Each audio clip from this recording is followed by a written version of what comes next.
Hi hello നമസ്കാരം. എല്ലാവർക്കും സഹകാരി rice പ്ലസിന്റെ current affairs ക്ലാസ്സിലേക്ക് സ്വാഗതം.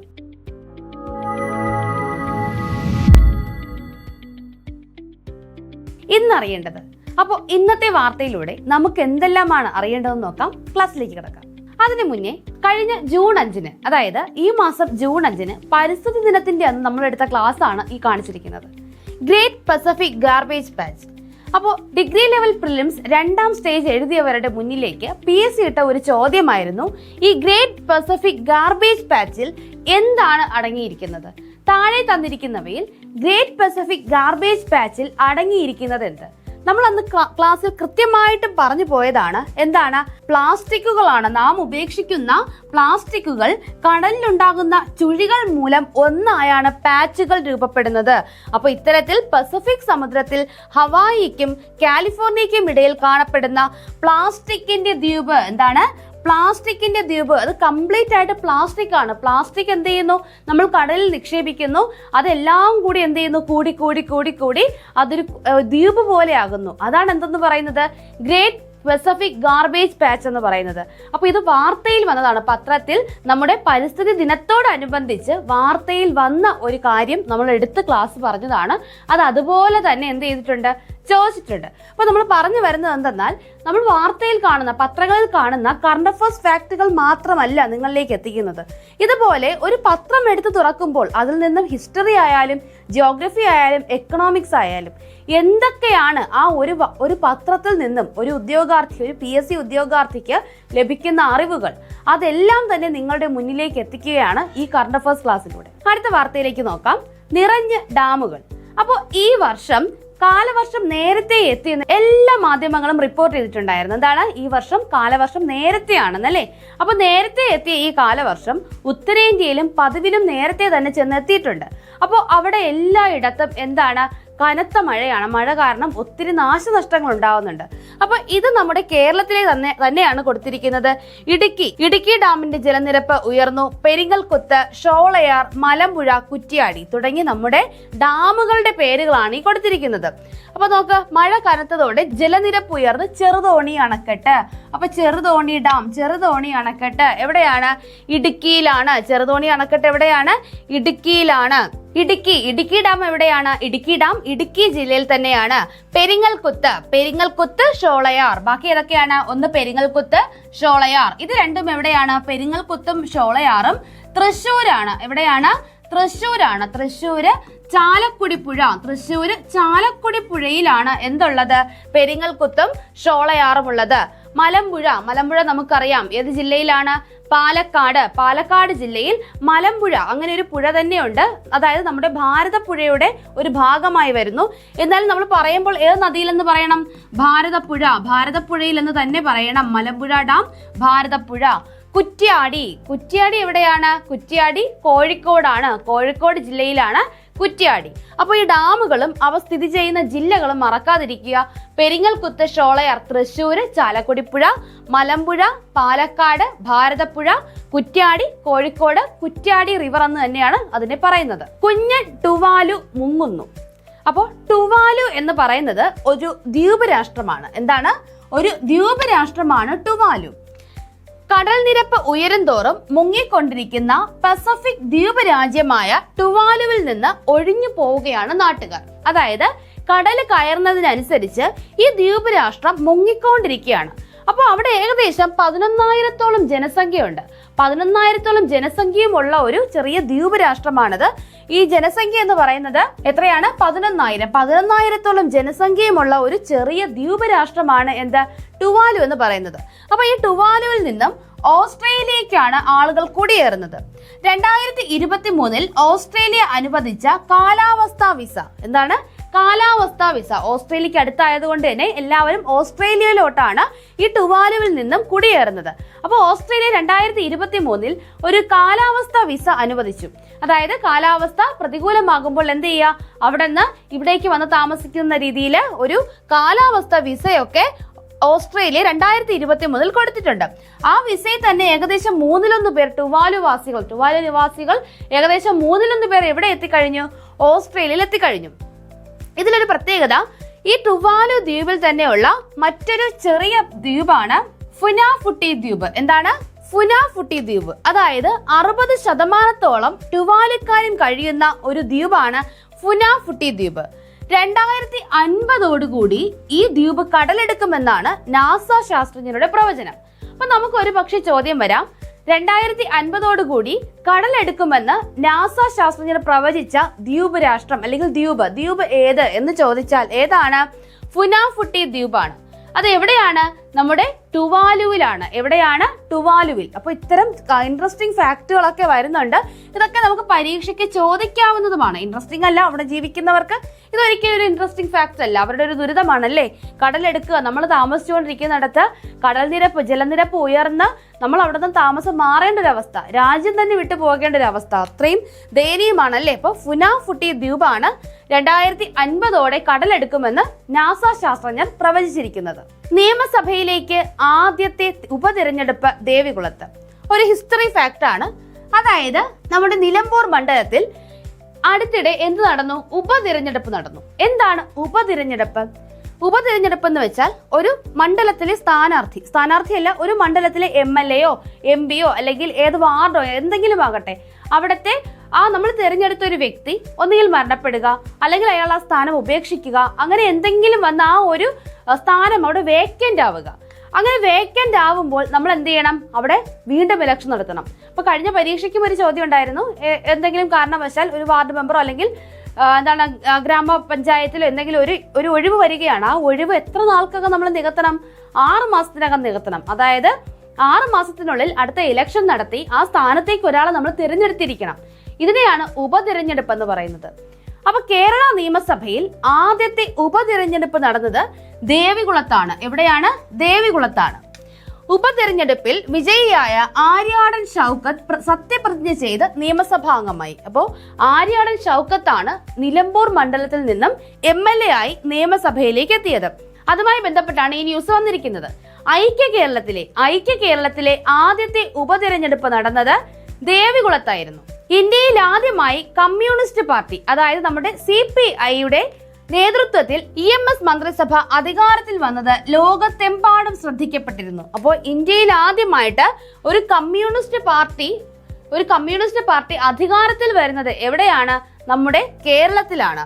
കമ്മ്യൂണിസ്റ്റ് ചേരിയിലുള്ള സോവിയറ്റ് യൂണിയനും എതിർവശത്തായി അമേരിക്കയും ഉൾപ്പെട്ട ലോകരാജ്യങ്ങൾ അന്ന് പ്രധാനമായി 2 ചേരിയിലായിരുന്നു. തിരഞ്ഞെടുപ്പിൽ വിജയിച്ച ചില സ്വതന്ത്രന്മാരുടെ സഹായത്തോടെയാണ് 1957 ഏപ്രിൽ 5-ന് ഏതാണ്? 1957 ഏപ്രിൽ 5-ന് എന്ത് സംഭവിച്ചു? EMS ഭരണം ആരംഭിച്ചു. EMS മന്ത്രിസഭ ഭരണം ആരംഭിച്ച വർഷമാണ് 1957 ഏപ്രിൽ 5-ന്. പല പരീക്ഷകളിലും ചോദിച്ചിട്ടുള്ള ഡേറ്റ് ആണ്. നമ്മുടെ കേരളത്തിലെ 1ാം മന്ത്രിസഭ അധികാരത്തിലേറിയ ദിവസമാണ് ഏപ്രിൽ 5, 1957 ഏപ്രിൽ 5.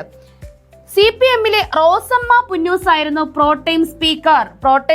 ആരായിരുന്നു? റോസമ്മ പുന്നൂസ്. നമ്മുടെ കേരളത്തിലെ ആദ്യത്തെ പ്രോടൈം സ്പീക്കർ ആണ് ആര്? റോസമ്മ പുന്നൂസ്. ആരാണ്? റോസമ്മ പുന്നൂസ്. അവർ രാജ്ഭവനിലെത്തി ഗവർണർ ഡോക്ടർ B രാമകൃഷ്ണ റാവുവിന്റെ മുൻപിൽ സത്യപ്രതിജ്ഞ ചെയ്തു. അപ്പൊ ആദ്യം സത്യപ്രതിജ്ഞ ചെയ്തു ആരാണ്? റോസമ്മ പുന്നൂസ്. ആർക്ക് മുന്നിൽ? നമ്മുടെ ആദ്യത്തെ ഇലക്ഷൻ ടൈമിലൊക്കെ നമ്മുടെ ഗവർണർ ആയിരുന്ന ബി രാമകൃഷ്ണ റാവുവിന്റെ മുന്നിൽ സത്യപ്രതിജ്ഞ ചെയ്തു. അവരാണ് EMS ഉൾപ്പെടെയുള്ള മറ്റുള്ളവർക്ക് സത്യപ്രതിജ്ഞാ വാചകം ചൊല്ലിക്കൊടുത്തത്.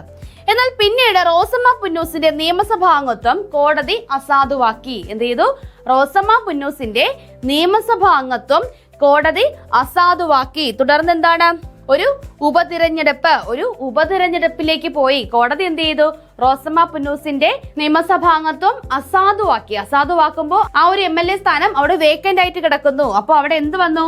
ഒരു ഉപതിരഞ്ഞെടുപ്പ് വന്നു. ഉപതിരഞ്ഞെടുപ്പിൽ റോസമ്മ പുന്നൂസിന്റെ വിജയം അനിവാര്യമായിരുന്നു. അപ്പൊ എന്ത് ചെയ്തു? ഇതുമായി ബന്ധപ്പെട്ട് അടുത്ത ഉപതിരഞ്ഞെടുപ്പ് വന്നു. എവിടെയാണ്? ദേവികുളത്ത്. അപ്പോ ദേവികുളത്ത് നമ്മുടെ റോസമ്മ പുന്നൂസ് 55,819 വോട്ട് നേടി. എതിർ സ്ഥാനാർത്ഥിയായിരുന്നത് BK നായരാണ്. ആരാണ്? BK നായർ അവർക്ക് കിട്ടിയ വോട്ടൊന്നും നമുക്ക് വേണ്ട. എന്നിരുന്നാലും ആദ്യത്തെ ഉപതെരഞ്ഞെടുപ്പ്, കേരളത്തിലെ ആദ്യത്തെ ഉപതെരഞ്ഞെടുപ്പിലെ സ്ഥാനാർത്ഥികളായിരുന്നു ആര്? റോസമ്മ പുന്നൂസും BK നായരും.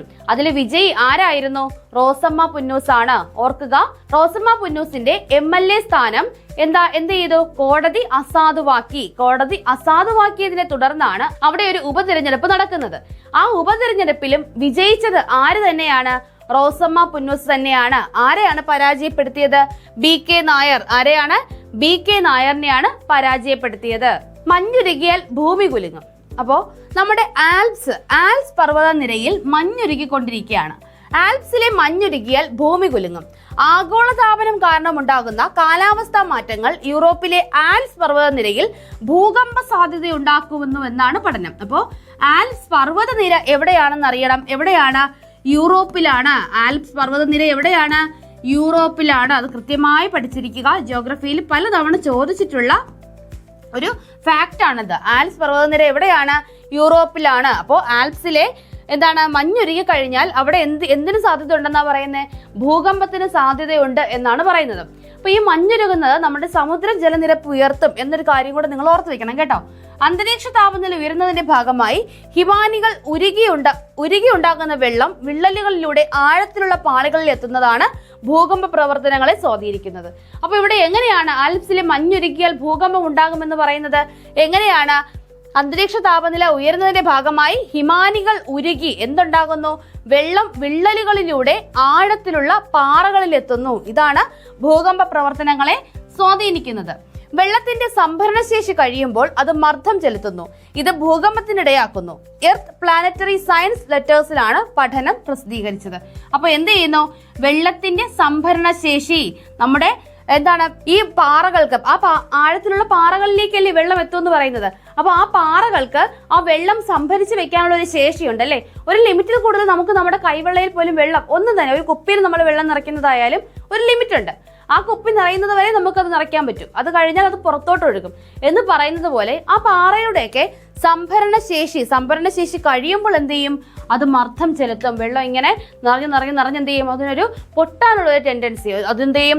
അവിടെ ഇരുന്ന് ഒരു മർദ്ദം ചെലുത്തും. ഇതാണ് എന്തിന് കാരണമാകുന്നത്? ഭൂകമ്പത്തിന് ഇടയാക്കുന്നത്. അപ്പൊ നമുക്ക് ഇതൊക്കെ പഠിച്ചിരിക്കുക. കാരണം ഇനി ഒരു പരീക്ഷയ്ക്ക് ഒരു സ്റ്റേറ്റ്മെന്റോ എന്തെങ്കിലും സിമ്പിൾ ക്വസ്റ്റ്യൻ ആയിക്കോട്ടെ, ആൽപ്സിലെ മഞ്ഞുരുകുന്നത് അവിടെ ഭൂകമ്പത്തിന് കാരണമാകുന്നു, ശരിയോ തെറ്റോ എന്നൊരു ചോദ്യം വന്നു കഴിഞ്ഞാൽ കൃത്യമായി പഠിച്ചിരിക്കുക. ശരിയാണ്. മഞ്ഞുരുകി കഴിഞ്ഞാൽ എന്ത് ചെയ്യും? ചൂട് കൂടുമ്പോൾ ഹിമാനികളെല്ലാം ഒഴുകി വെള്ളം എന്ത് ചെയ്യും? വിള്ളലുകളിലൂടെ ആഴത്തിലുള്ള പാറകളിൽ എത്തുന്നു. അവിടെ അതിന്റെ ഒരു സംഭരണശേഷി കഴിയുമ്പോൾ അതെന്ത് ചെയ്യും? അവിടെ ഇരുന്ന് ഒരു മർദ്ദം ചെലുത്തും. ഇതാണ് ഭൂകമ്പത്തിന് കാരണമാകുന്നത്. ആൽപ്സിന് മാത്രമല്ല, നമ്മുടെ ഹിമാലയ മേഖലകളിലും ഇത്തരം സംഭവങ്ങൾ ഉണ്ടാകാൻ ചാൻസ് കൂടുതലാണെന്നാണ് ഇതിൽ പറഞ്ഞിരിക്കുന്നത്. ഡോക്ടർ ഷെയ്ഖ് ദർവേഷ് സാഹിബ് ഇന്ന് വിരമിക്കും. ആരാണ് ഡോക്ടർ ഷെയ്ഖ് ദർവേഷ് സാഹിബ്? ആരാണ്? നമ്മുടെ സംസ്ഥാന പോലീസ് മേധാവിയാണ്. ആര്? ഷെയ്ഖ് ദർവേഷ് സാഹിബ്. അദ്ദേഹം ഇന്ന് വിരമിക്കുകയാണ്. ഓർക്കുക, അടുത്തിടെ സംസ്ഥാന പോലീസ് മേധാവി സ്ഥാനത്ത് നിന്നും വിരമിച്ച വ്യക്തിയാണ് ആര്? ഷെയ്ഖ് ദർവേഷ് സാഹിബ്. ആരാണ്? ഷെയ്ഖ് ദർവേഷ് സാഹിബ്. നമുക്ക് മുൻ സംസ്ഥാന പോലീസ് മേധാവിയായിരുന്നു ലോക്നാഥ് ബെഹ്റ, അതൊക്കെ മാറി വന്നിട്ടുണ്ട്. ഷെയ്ഖ് ദർവേഷ് സാഹിബാണ് ഈ അടുത്തിടെ വിരമിച്ചത്. അദ്ദേഹം ഇന്നാണ് വിരമിക്കുന്നത്. നമുക്ക് പരീക്ഷയ്ക്ക് ചോദ്യം വരുമ്പോൾ അടുത്തിടെ വിരമിച്ച സംസ്ഥാന പോലീസ് മേധാവി ആരാണ്? ഷെയ്ഖ് ദർവേഷ് സാഹിബ്. ഫോർമുല 1 ഓസ്ട്രിയയിൽ നോറിസ്. ഇപ്പൊ ഫോർമുല 1 കാർ ഓട്ട മത്സരം ഓസ്ട്രിയൻ ഗ്രാൻഡ് പ്രിയിലാണ് ആര് ജയിച്ചിരിക്കുന്നത്? നമ്മുടെ ലാൻഡോ നോറിസ്. മക്ലാരന്റെ ലാൻഡോ നോറിസ് ആണ് ഓസ്ട്രിയൻ ഗ്രാൻഡ് പ്രിയിൽ വിജയിച്ചിരിക്കുന്നത്. സീസണിൽ ബ്രിട്ടീഷ് ഡ്രൈവറുടെ 3ാം ഗ്രാൻഡ് പ്രീ വിജയമാണ്. അപ്പോൾ ലാൻഡോ നോറിസ് ബ്രിട്ടീഷുകാരനാണ്. അപ്പോൾ ഈ മക്ലാരൻ എന്ന് പറയുന്നത് അവരുടെ ആ ഒരു ടീമിന്റെ പേരാണ്. ഞാൻ കഴിഞ്ഞ ദിവസവും പറഞ്ഞു, നമ്മുടെ ഫുട്ബോളിൽ PSG എന്നൊക്കെ പറയുന്നത് പോലെ ഈ ഗ്രാൻഡ് പ്രിയിൽ ഓരോ ടീമുണ്ട്. ആ ടീമാണ് റെഡ് ബുൾ ഒരു ടീമാണ്. അതുപോലെ മക്ലാരനാണ് നമ്മുടെ ലാൻഡോ നോറിസിന്റെ ടീം. അപ്പോൾ ലാൻഡോ നോറിസ് ബ്രിട്ടീഷുകാരനാണ്. ഏത് രാജ്യക്കാരനാണ്? ബ്രിട്ടീഷുകാരനാണ് ലാൻഡോ നോറിസ്. ലാൻഡോ നോറിസിന്റെ 3ാമത്തെ ഗ്രാൻഡ് പ്രീ വിജയമാണിത്. എത്രാമത്തേതാണ്? 3ാമത്തെ ഗ്രാൻഡ് പ്രീ വിജയമാണ്. ലോക ചാമ്പ്യൻഷിപ്പിനായുള്ള പോരാട്ടത്തിൽ 1ാം സ്ഥാനത്തുള്ള ഓസ്കർ പിയാസ്ട്രി. ആരാണ്? ഓസ്കർ പിയാസ്ട്രി ആണ് ഒന്നാം സ്ഥാനത്തുള്ളത്. ഓസ്കർ പിയാസ്ട്രി രണ്ടാം സ്ഥാനത്താണ് ഫിനിഷ് ചെയ്തത്. അതായത് ഓസ്ട്രിയൻ ഗ്രാൻഡ് പ്രിയിൽ ഓസ്കർ പിയാസ്ട്രി രണ്ടാം സ്ഥാനമാണ് നേടിയിരിക്കുന്നത്. ഒന്നാം സ്ഥാനത്ത് ആരാണ്? ജയിച്ചത് ആരാണ്? Lando Norris. ആരാണ്? Lando Norris. ഹാട്രിക്കിന് അൽക്കാരസ്, 25 തേക്കാൻ ജോക്കോ. അതായത് നമ്മുടെ വിംബിൾഡൺ ആരംഭിക്കാൻ പോവുകയാണ്. അപ്പൊ ഇനി വരുന്ന ക്ലാസ്സിൽ നമ്മൾ പഠിക്കാൻ പോകുന്നത് എന്തിനെ പറ്റിയാണ്? വിംബിൾഡണിനെ പറ്റിയാണ്. ഫ്രഞ്ച് ഓപ്പൺ നമ്മൾ എല്ലാ ദിവസവും അപ്ഡേറ്റ് ചെയ്തു പോയി. 2025 മെൻസ് ഫ്രഞ്ച് ഓപ്പൺ വിജയി ആരാണ്? കാർലോസ് അൽക്കാരസ് ആണ്. Carlos Alcaraz. വനിതാ വിഭാഗത്തിൽ വിജയി ആരാണ്? Coco Gauff. കോക്കോ ഗോഫ് ആണ് വനിതാ വിഭാഗത്തിൽ വിജയി. ഓൾ ഇംഗ്ലണ്ട് ലോൺ ടെന്നീസ് ക്ലബിൽ വീണ്ടും റാക്കറ്റുകളുടെ മുഴക്കം തുടങ്ങുന്നു. ഈ വർഷത്തെ വിംബിൾഡൺ ടെന്നീസ് ടൂർണമെന്റിന് തിങ്കളാഴ്ച തുടക്കം. പുരുഷ വിഭാഗത്തിൽ നിലവിലെ ജേതാവും ലോക റാങ്കിങ്ങിൽ 2ാം സ്ഥാനക്കാരനുമായ സ്പെയിനിന്റെ കാർലോസ് അൽക്കാരസ്, ജർമ്മനിയുടെ അലക്സാണ്ടർ സ്വരേവ്, വനിതാ വിഭാഗത്തിൽ 1ാം റാങ്കുകാരിയായ ബെലൂറസ് താരം ആര്യാന സെബലങ്ക തുടങ്ങിയവർ ആദ്യ ദിനം മത്സരിക്കും. അപ്പൊ നിലവിലെ ചാമ്പ്യൻ 2024 വിംബിൾഡൺ ചാമ്പ്യൻ ആരാണ്? കാർലോസ് അൽക്കാരസ് ആണ്. അപ്പോൾ 2024 വിംബിൾഡൺ ചാമ്പ്യൻ ആര് തന്നെയാണ്? കാർലോസ് അൽക്കാരസ് തന്നെയാണ്. 2025 ഫ്രഞ്ച് ഓപ്പൺ താരവും ആരാണ്? കാർലോസ് അൽക്കാരസ് ആണ്. അപ്പൊ നമുക്കത് ഒന്ന് റിവൈൻഡ് ചെയ്ത് എന്ത് ചെയ്യാ, വരുന്ന ക്ലാസ്സുകളിൽ നമുക്ക് 2024 നമുക്ക് എല്ലാ ടൂർണമെന്റും ഒന്ന് നോക്കാം. എല്ലാ ടൂർണമെന്റും ആർക്കാണ് ലഭിച്ചതെന്നൊക്കെ നമുക്ക് പറഞ്ഞു പോകാം. കാര്യം PSCക്ക് ഭയങ്കര ഇഷ്ടമാണ് ഇങ്ങനത്തത്. ഇനി മിക്സഡ് ഇനം ഉണ്ട്, മിക്സഡ് ഡബിൾസ് ഉണ്ട്. അതിലും ആരാണ് വിജയി എന്ന് നമുക്ക് അടുത്ത ക്ലാസ്സിൽ പറഞ്ഞു പോകാം. അതായത് വിംബിൾഡൺ നടക്കുമ്പോൾ അതിന്റെ ന്യൂസുകൾ നമ്മൾ പറയുന്ന കൂട്ടത്തിൽ കഴിഞ്ഞ വർഷത്തേക്ക് വിജയികൾ ആരാണെന്ന് കൂടി നമുക്ക് റീവൈൻഡ് ചെയ്ത് പോകാം. അണ്ടർ 21 യൂറോ കപ്പ് കിരീടം നിലനിർത്തി ഇംഗ്ലണ്ട്. ഇപ്പൊ 2025 അണ്ടർ 21 യൂറോ കപ്പ് വിജയി ആരാണ്?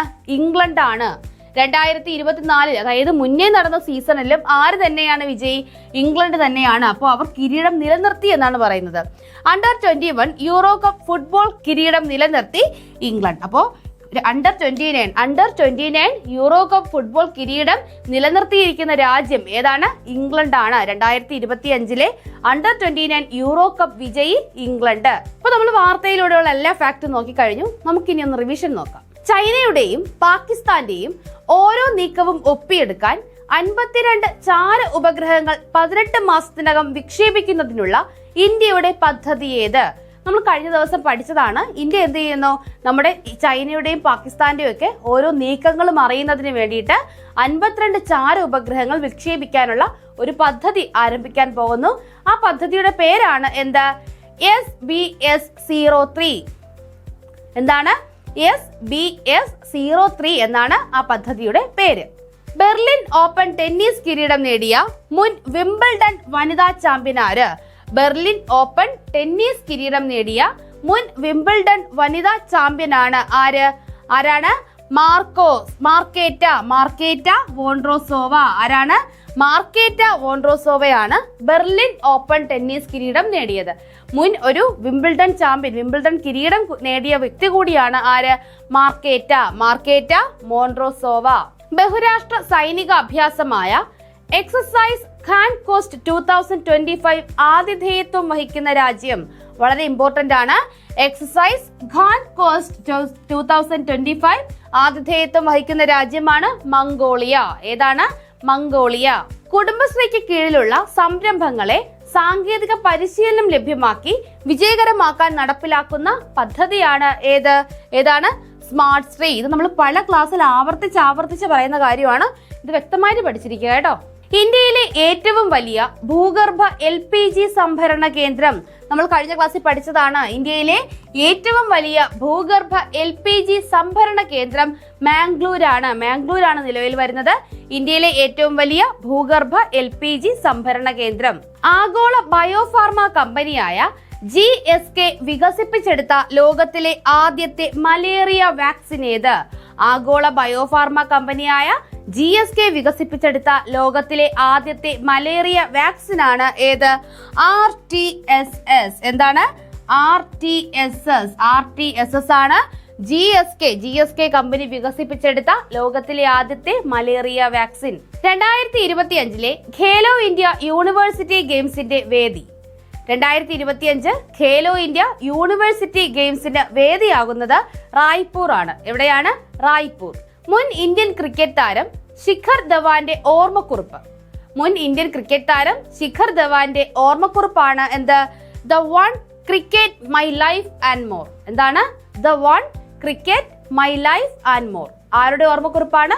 ശിഖർ ധവാന്റെ. ഇത് കഴിഞ്ഞ ദിവസത്തെ ന്യൂസ് ആണ്, നമുക്ക് ക്ലാസ് എടുക്കാൻ പറ്റിയില്ല. അപ്പോൾ ഇത് വളരെ ഇമ്പോർട്ടന്റ് ആയിട്ടുള്ളതാണ്. നമ്മുടെ സാഹിത്യ അക്കാദമി അവാർഡുകൾ, കേരള സാഹിത്യ അക്കാദമി അവാർഡുകൾ പ്രഖ്യാപിച്ചിട്ടുണ്ട്. KV രാമകൃഷ്ണനും ഏഴാഞ്ചേരിക്കും വിശിഷ്ടാംഗത്വം. അപ്പൊ ആരൊക്കെയാണ് നമ്മുടെ സംസ്ഥാന സാഹിത്യ അക്കാദമി അവാർഡ് ജേതാക്കൾ എന്ന് നമുക്ക് നോക്കാം. 2024 ഏത് വർഷത്തേതാണ്? 2024 കേരള സാഹിത്യ അക്കാദമി അവാർഡുകൾ പ്രഖ്യാപിച്ചു. KV രാമകൃഷ്ണനും ഏഴാച്ചേരി രാമചന്ദ്രനും അക്കാദമിയുടെ വിശിഷ്ടാംഗത്വം സമ്മാനിക്കും. ആർക്കൊക്കെയാണ്? KV രാമകൃഷ്ണനും ഏഴാച്ചേരിക്കും എന്ത് നൽകുന്നു? വിശിഷ്ടാംഗത്വം. വിശിഷ്ടാംഗത്വം ആർക്കൊക്കെയാണ് നൽകുന്നത്? KV രാമകൃഷ്ണനും ഏഴാച്ചേരിക്കും. ഏഴാച്ചേരി രാമചന്ദ്രനും 50,000 രൂപയും 2 പവന്റെ സ്വർണ്ണ പതക്കവും പ്രശസ്തി പത്രവും ഫലകവും അടങ്ങുന്നതാണ് ഈ അവാർഡ്. ആർക്കൊക്കെയാണ് കിട്ടുന്നത്? KV രാമകൃഷ്ണനും ഏഴാച്ചേരി രാമചന്ദ്രനും. ഇവിടെ നമ്മൾ ശ്രദ്ധിക്കേണ്ടത്, നമുക്ക് ഒരു പക്ഷേ ഓപ്ഷൻ തിരിച്ചു തരാം. KV രാമചന്ദ്രൻ, ഏഴാച്ചേരി രാമകൃഷ്ണൻ. തിരിഞ്ഞു പോകരുത്, പേരുകൾ രണ്ടും ഒരുപോലെയാണ്. KV രാമകൃഷ്ണൻ. എന്താണ്? KV രാമകൃഷ്ണൻ. KV രാമകൃഷ്ണനും ഏഴാച്ചേരി രാമചന്ദ്രനും. അപ്പൊ ഏഴാച്ചേരി, ചേരിയിലല്ലേ ചായ ഉള്ളത്? അപ്പൊ ഏഴാച്ചേരി രാമചന്ദ്രൻ, ആ ചായ ഉള്ളതിലാണ് ചന്ദ്രൻ. ഏഴാച്ചേരി രാമചന്ദ്രൻ. എന്താണ്? KV രാമകൃഷ്ണനും ഏഴാച്ചേരി രാമചന്ദ്രനും. നമുക്ക് പേരുകൾ തിരിഞ്ഞു പോകരുത്. തീർച്ചയായിട്ടും PSC ഈ ഒരു ക്വസ്റ്റ്യൻ ചോദിക്കുകയാണെങ്കിൽ ഈ പേരുകൾ അങ്ങോട്ടും ഇങ്ങോട്ടും തിരിച്ചിടുന്ന ഒരു ഓപ്ഷൻ മസ്റ്റ് ആയിട്ട് ഉണ്ടാകും, ഉറപ്പായിട്ടുണ്ടാകും. ഞാൻ എപ്പോഴും പറയുന്നതാണ്, നമുക്ക് ജോലി തരിക എന്നതല്ല PSCയുടെ ജോലി. എന്താണ്? നമുക്ക് കിട്ടരുത്, ജോലി കിട്ടരുതെന്നല്ല. എന്താണ്? അത്രയും ട്രിക്കി ആയിട്ടുള്ള ക്വസ്റ്റ്യൻസ് ആണ് ഇടുന്നത്. അത്രയും ട്രിക്കി ആയിട്ട്, അത്രയും ബുദ്ധിയുള്ള, അത്രയും ശ്രദ്ധിക്കുന്ന ഒരാൾ മാത്രം ഗവൺമെന്റ് സർവീസിൽ കയറിയാൽ മതി എന്ന ഒരു നിശ്ചയത്തിലാണ് PSC ക്വസ്റ്റ്യൻ തയ്യാറാക്കുന്നത്. അപ്പോൾ അത്രയും ശ്രദ്ധയോടുകൂടി തന്നെ നമ്മൾ ചെയ്യുക. KV രാമകൃഷ്ണനും ഏഴാച്ചേരിയിലാണ് ചായ ഉള്ളത്, ഏഴാച്ചേരി രാമചന്ദ്രനുമാണ് കേരള സാഹിത്യ അക്കാദമിയുടെ വിശിഷ്ടാംഗത്വം ലഭിച്ചത്. മികച്ച കവിതയ്ക്കുള്ള പുരസ്കാരം ലഭിച്ചത് അനിത തമ്പിക്കാണ്. ആർക്കാണ്? അനിത തമ്പിക്കാണ് മികച്ച കവിത. അനിത തമ്പി മികച്ച കവിതയ്ക്കുള്ള പുരസ്കാരം ലഭിച്ചു. മുരിങ്ങ വാഴ കറിവേപ്പ്. എന്താണ് ആ കവിത? മുരിങ്ങ വാഴ കറിവേപ്പ്. അപ്പൊ ഇപ്പോഴത്തെ ചില പാട്ടുകളൊക്കെ പാടുന്നത് നമുക്ക് തോന്നും. അപ്പോൾ മികച്ച കവിതയ്ക്കുള്ള പുരസ്കാരം ലഭിച്ചത് അനിത തമ്പിക്കാണ്. മുരിങ്ങ വാഴ കറിവേപ്പ് എന്നാണ് ആ കവിത. ആ ഒരു കവിതയ്ക്കാണ് പുരസ്കാരം. മികച്ച നോവൽ GR ഇന്ദുഗോപന്റെ ആനോ. എന്താണ്? ആനോ. GR ഇന്ദുഗോപൻ. GR ഇന്ദുഗോപൻ ആണോ എന്ന് നമുക്ക് ചോദിക്കാം. മികച്ച നോവൽ എഴുതിയത് GR ഇന്ദുഗോപൻ ആണോ? ആണോ? ആണ്. അദ്ദേഹത്തിന്റെ ആനോ എന്ന നോവൽ എന്താണ്? GR ഇന്ദുഗോപൻ. GR ഇന്ദുഗോപൻ ആണോ? ഇന്ദുഗോപനാണ്. GR ഇന്ദുഗോപന്റെ ആനോ എന്ന നോവലിനാണ് മികച്ച നോവലിനുള്ള പുരസ്കാരം ലഭിച്ചത്. അപ്പൊ മികച്ച കവിത ആരുടേതാണ്? അനിത തമ്പി. ഏതാണ്? മുരിങ്ങ വാഴ കറിവേപ്പ്. മുരിങ്ങ വാഴ കറിവേപ്പ് അനിത തമ്പി. വീണ്ടും പറയുന്നു, 2024 ഈ വർഷം കൊടുക്കാൻ പറ്റില്ല. എന്താണ്? അവർ എഴുതിക്കൊണ്ടിരിക്കുന്നതല്ലേ ഉള്ളൂ. ഈ വർഷം അവസാനിച്ചാലല്ലേ ഈ വർഷത്തെ കൃതികളെല്ലാം ആവൂ. ഇത് കഴിഞ്ഞ വർഷത്തേതാണ്. കഴിഞ്ഞ വർഷത്തെ രചനകൾക്കാണ് ഈ വർഷം അവാർഡ് കൊടുക്കുന്നത്. അപ്പൊ 2024 സാഹിത്യ അക്കാദമി അവാർഡുകളാണ് അനിത തമ്പി, മുരിങ്ങ വാഴ കറിവേപ്പ് മികച്ച കവിത, മികച്ച നോവൽ ഇന്ദുഗോപന്റെ GR ഇന്ദുഗോപന്റെ ആനോ. GR ഇന്ദുഗോപൻ. പഠിക്കുമ്പോൾ ഇനിഷ്യൽ അടക്കം പഠിക്കുക, അല്ലെങ്കിൽ പഠിക്കരുത്. ഓക്കെ, അതായത് അല്പജ്ഞാനം ആപത്ത് എന്ന് പറയുന്നത് പോലെ ഇന്ദുഗോപൻ മാത്രം പഠിക്കും. ഓപ്ഷനിൽ വരും TR Indugopan, GR Indugopan, R Indugopan. ഇങ്ങനെ 3 തന്നിട്ട് വേറെ ഏതെങ്കിലും തരുമായിരിക്കും. അപ്പോൾ ഇതിലൊന്നും നമ്മൾ വീഴരുത്. എന്താണ്? GR ഇന്ദുഗോപൻ. GR ഇന്ദുഗോപന്റെ ആനോ. GR ഇന്ദുഗോപന്റെ ആനോ. ചെറുകഥാ വിഭാഗത്തിൽ വി ഷിനിലാലിന്റെ ഗിരിസപ്പ അരുവി അഥവാ ഒരു ജലയാത്ര. അപ്പൊ ചെറുകഥാ വിഭാഗത്തിൽ ആർക്കാണ്? വി ഷിനിലാലിന്റെ ഗിരിസപ്പ അരുവി അഥവാ ഒരു ജലയാത്ര. ഗിരിസപ്പ അരുവി അല്ലെങ്കിൽ ഒരു ജലയാത്ര എന്ന ചെറുകഥയ്ക്കാണ് ലഭിച്ചത്. ആർക്കാണ് ലഭിച്ചത്? ഷിനിലാൽ വി ഷിനിലാൽ. എൻഡോമെന്റ് വിഭാഗം അവാർഡിൽ ഉപന്യാസത്തിനുള്ള CB കുമാർ അവാർഡ് M സ്വരാജിന്റെ പൂക്കളുടെ പുസ്തകത്തിന് ലഭിച്ചു. നമ്മുടെ നിലമ്പൂർ ഇലക്ഷനിൽ നിന്ന് പരാജയപ്പെട്ട വ്യക്തി തന്നെയാണ് നമ്മുടെ M സ്വരാജ്. M സ്വരാജിന്റെ ഏത് പുസ്തകത്തിനാണ് ലഭിച്ചത്? ഒരു ഉപന്യാസത്തിനുള്ള അവാർഡാണ് കേട്ടോ. പൂക്കളുടെ പുസ്തകം. എന്താണ്? പൂക്കളുടെ പുസ്തകം. M സ്വരാജിന് ഉപന്യാസത്തിനുള്ള CB Kumar award. CB Kumar award ആർക്ക് ലഭിച്ചു? M സ്വരാജിന് ലഭിച്ചു. പൂക്കളുടെ പുസ്തകം എന്നാണ് ആ ഒരു ഉപന്യാസത്തിന്റെ പേര്. അപ്പൊ ഇത്രയുമാണ് പ്രധാനപ്പെട്ട നമ്മുടെ സാഹിത്യ അക്കാദമി അവാർഡുകൾ. ഇനി നമുക്ക് കുറച്ച് റിലേറ്റഡ് ക്വസ്റ്റ്യൻസ് നോക്കാം അല്ലേ. അടുത്തിടെ അന്തരിച്ച പർവ്വതാരോഹകനും മുൻ ഉദ്യോഗസ്ഥരുമായ ക്യാപ്റ്റൻ ആര്? മുൻ ഉദ്യോഗസ്ഥരുമായ ക്യാപ്റ്റൻ. അപ്പോ അടുത്തിടെ അന്തരിച്ച പർവ്വതാരോഹകനാണ്. അദ്ദേഹം ഒരു ക്യാപ്റ്റനുമായിരുന്നു. ആരാണ്?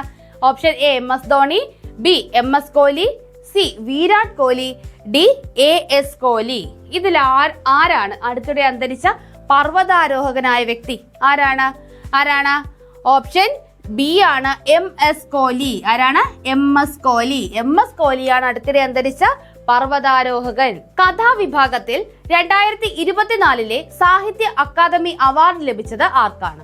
ഏതാണ് വിഭാഗം? കഥാവിഭാഗം. നമ്മൾ ചെറുകഥാ വിഭാഗം ക്ലാസ്സിൽ പറഞ്ഞു. അങ്ങനെയെങ്കിൽ കഥാവിഭാഗത്തിൽ 2024 സാഹിത്യ അക്കാദമി അവാർഡ് ലഭിച്ചത് ആർക്കാണ്? Option A Aswathy Rajeev, B doctor Dileep, C Devadas VJ, D CP Aboobacker. ഇവയിൽ ആർക്കാണ് 2024 കഥാവിഭാഗത്തിൽ സാഹിത്യ അക്കാദമി അവാർഡ് ലഭിച്ചത്? അപ്പൊ ഇതിന്റെ ആൻസർ അറിയാവുന്നവരെല്ലാരും കമന്റ് ചെയ്യുക. നമുക്ക് ഉത്തരം എന്താണെന്ന് നോക്കാം. എന്താണ്? അശ്വതി രാജീവ്. ഓപ്ഷൻ A അശ്വതി രാജീവ് ആണ് ശരിയായിട്ടുള്ള ഉത്തരം. അപ്പൊ 2024 സാഹിത്യ അക്കാദമി അവാർഡിൽ മികച്ച കഥയ്ക്കുള്ള പുരസ്കാരം ലഭിച്ചത് ആർക്കാണ്? അശ്വതി രാജീവിനാണ്. ആർക്കാണ്? അശ്വതി രാജീവ്. അന്താരാഷ്ട്ര ബഹിരാകാശ നിലയത്തിലെത്തുന്ന ആദ്യ ഇന്ത്യൻ ആരാണ്? അന്താരാഷ്ട്ര ബഹിരാകാശ നിലയത്തിലെത്തുന്ന ആദ്യത്തെ ഇന്ത്യക്കാരൻ. Option A Rakesh Sharma, B Shubhanshu Shukla, C Rakesh Shukla, D ശുഭ സിംഗ് ശുക്ല. ഇതിൽ ആരാണ് അന്താരാഷ്ട്ര ബഹിരാകാശ നിലയത്തിലെത്തുന്ന ആദ്യ ഇന്ത്യൻ? അപ്പൊ അറിയാവുന്നവരെല്ലാരും കമന്റ് ചെയ്യുക. നമുക്ക് ഉത്തരം എന്താണെന്ന് നോക്കാം. രാകേഷ് ശർമ്മയാണോ, ശുഭാംശു ശുക്ലയാണോ, രാകേഷ് ശുക്ലയാണോ, അതോ ശുഭ സിംഗ് ശുക്ലയാണോ? ഇതിൽ ആരാണ് ശരിയായിട്ടുള്ളത്? നമുക്ക് ഒരു തെറ്റുത്തരവും നമ്മുടെ കണ്ണിൽ വരരുത്. Option B Shubhanshu Shukla. ഇങ്ങനെ പലതരം പേരുകൾ നമുക്ക് PSC തരും. രാകേഷ് ശുക്ല, ശുഭ സിംഗ് ശുക്ല, ഇതൊന്നും കണ്ട് കൺഫ്യൂസ്ഡ് ആവരുത്. കൃത്യമായി പഠിക്കുക. അന്താരാഷ്ട്ര ബഹിരാകാശ നിലയത്തിലെത്തുന്ന ആദ്യ ഇന്ത്യക്കാരനാണ് ശുഭാൻശു ശുക്ല. അടുത്തിടെ വിരമിച്ച കേരള സംസ്ഥാന പോലീസ് മേധാവി ആര്? Option A Sheikh Darvesh Sahib, B Loknath Behra, C Sheikh Siddiq, D Sheikh Darul. ഇതിൽ ആരാണ് അടുത്തിടെ വിരമിച്ച 2025 ജൂണിൽ വിരമിച്ച കേരള സംസ്ഥാന പോലീസ് മേധാവി? ആരാണ്? നമുക്കറിയാം, നമ്മൾ പഠിച്ചതേ ഉള്ളൂ. ആരാണ്? ഓപ്ഷൻ A ഷെയ്ഖ് ദർവേഷ് സാഹിബ് ആണ് അടുത്തിടെ വിരമിച്ച കേരള സംസ്ഥാന പോലീസ് മേധാവി. അപ്പൊ ഇത്രയുമാണ് നമ്മുടെ ക്ലാസ്. അടുത്ത ക്ലാസ്സിലൂടെ നമുക്ക് വീണ്ടും കാണാം. താങ്ക്